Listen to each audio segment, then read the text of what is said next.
Oh, I still have so many fond memories of my first video.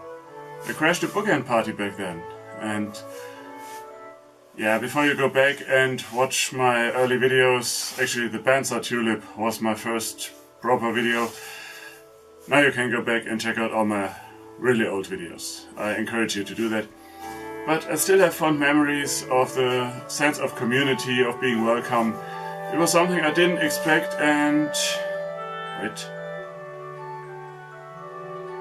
I got dislikes on my video? Dislikes. They're the modern equivalent of the evil eye, which was a curse that people believed in the Middle Ages. And of course I believe that the universe owes me, so YouTube owes me a play button. Why not do something about both of these? I want to use OSB for the base, mainly out of spite. And out of curiosity, I tried using Rust solution to stain it after sanding it slightly. The effect was, well, slow compared to other woods and not as impressive. After a while and flooding the surface a few times, the result is nice, except that I wanted to use walnut to frame the OSB. And while this would be a great way to improvise some walnut OSB, this lack of contrast is not working here. I cut the walnut, then miter my way along, making sure to keep each piece flush with each side. Of course that failed, but I had a piece left to cut a new one. I then glue them in place using clamps rather than some kind of band clamp, and I glue one on first, then the one opposite to that, then the remaining two. And I'm liking this contrast much better than this one. The background of the actual button will be this piece of laminated scrap wood. I glue a template to it, cut it out on the bandsaw, and sand the edges flush.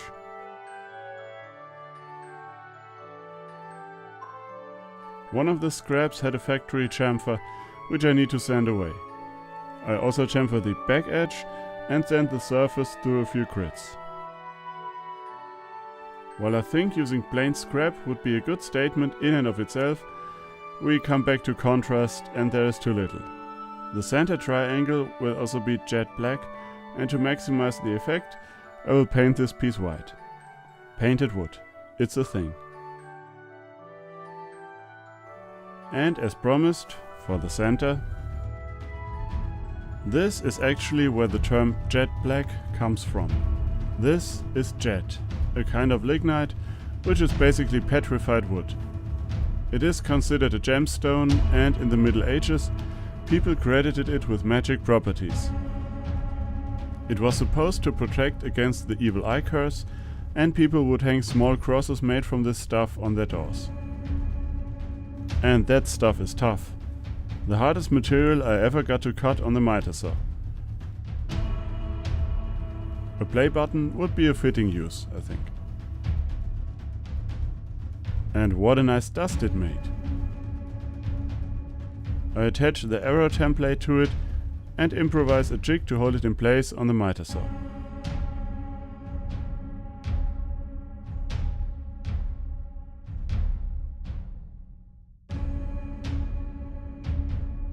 Working with this stuff is not quite fun, but getting a play button should be hard, right?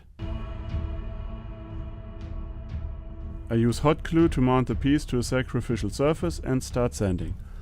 Although half-hearted because I do not think I can get those divots out in a humane fashion. Also, the surface in these dents is better than what I can hope to achieve elsewhere. As for the back piece, with thorough coats and some sanding I'm happy with it, and apply a coat of spray lacquer to preserve that happiness. I also spray the jet for good measure, but I do both parts separately in order to get a better coat and no spray shadows. The OSB walnut piece gets treated to beeswax linseed oil instead to keep the wood on its toes.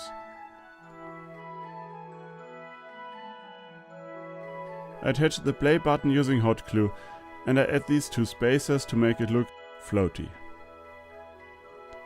The jet gets attached in pieces and the broken up look is now completely intentional. I'm happy with the final result, but there was another thing that I wanted to do but didn't, to make this a little bit more me. It also gives me a chance to upcycle this old fridge tray. I cut the pieces, drill a hole and glue them together. This is what I meant to make, obviously, a tea light holder. I wanted to attach it to the front of the button, but when I saw how the holder turned out, I could not help but think that the button would look better without it. Not only would I have to mar the surface to mount it, but it also looks off with the fog that the glue brought in. I recently crossed the threshold of 4,000 subscribers and I think this will be the official 4K Playbutton. The idea is to put it up somewhere behind me, but there are stickers in the way, so I'll probably give this wall a makeover for several reasons, this being among them. The jet was well, I hated working with it, but I love the result.